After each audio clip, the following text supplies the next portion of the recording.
Ինչ ունենք 33 տարի անց ներկայացությունների պայմաններում, նաև այն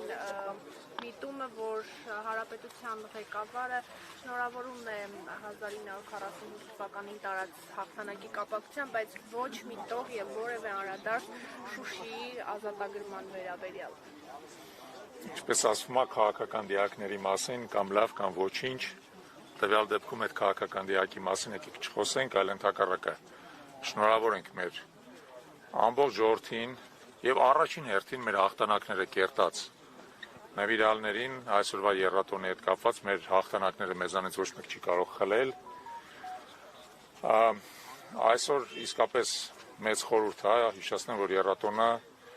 պայմանավորված է եւ 80 տարի առաջ Խորհրդային միության կազմում հայ ժողովրդի տարած հաղթանակի հետ, 33 տարի առաջ Շուշի ազատագրմամբ եւ նաեւ Արցախի պաշտպանության բանակի կազմավորմամբ, որը եւս կարևոր տոն էր, եւ այդ տոները մերն են, մեր հիշողության, մեր ինքնության մեջ դաջված են, եւ մենք շարունակելու ենք ապրել այդ տոների գիտակցությամբ, այդ հաղթանակների գիտակցությամբ եւ գնալու ենք դեպի մեր նոր հաղթանակները։ Մեր ժողովուրդը պետք է թոթափի այն ընկճախտը, որը իրան բերել են այսօրվա իշխանավորները եւ նրանց տերերը, այդ պատվերով բերած ընկճախտը մենք պետք է թոթափենք։ Մենք այն ազգն ենք, որ ընդունակ է համախմբվելու, մոբիլիզացվելու, կազմակերպվելու, տքնելու, աշխատելու եւ հաղթելու եւ պետք է ապրենք նոր հաղթանակների գիտակցությամբ։ Ես համոզված եմ, որ եռատոնը կդառնա քառատոն, մենք կբացենք նոր հաղթանակների էջը։ Պարոն Չալապյան, այսօրվա թեմայից մի փոքր դուրս, օրեր առաջ տեսանք ազգային ժողովում ինչ կատարվեց, երբ որ Նիկոլ Փաշինյանին հարց ուղղեցին էլի կոռուպցիայի մասին, նա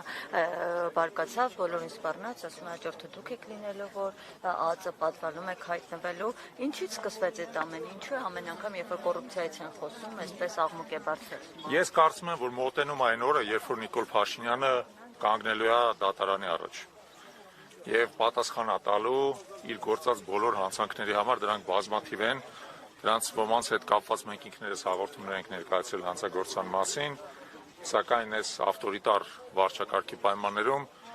այդ հաղորդումները ընթացք չեն ստացել, բայց համոզված եմ, որ մոտ այն օրը, երբ որ Փաշինյանը կկանգնի մեղադրյալի կնստի մեղադրյալի աթոռին, կկանգնի դատարանի առաջ եւ պատասխան կտա իր արարածի համար։ Այն ինչ որ մենք տեսնում ենք, դրա հետ կապված, այսպես ասած, տագնապն է եւ տագնապի դրսեւորումներն է, ավելի ինձ թվում է պետք չի ասել, այդ տագնապի դրսեւորումները ուժ գնանալու են, ամեն անգամ որ իրան տեսնեք ազգային ժողովի ամբիոնին կամ այլ տեղերում տեսնելու եք ավելի եւ ավելի հիստերիկ անհեթեթ դրսեւորումներ, մի զարմացեք, դա ուղղակի խոճապի դրսեւորումներ են։ Շնորհակալություն։ Եվս մի անգամ շնորհավորում եմ։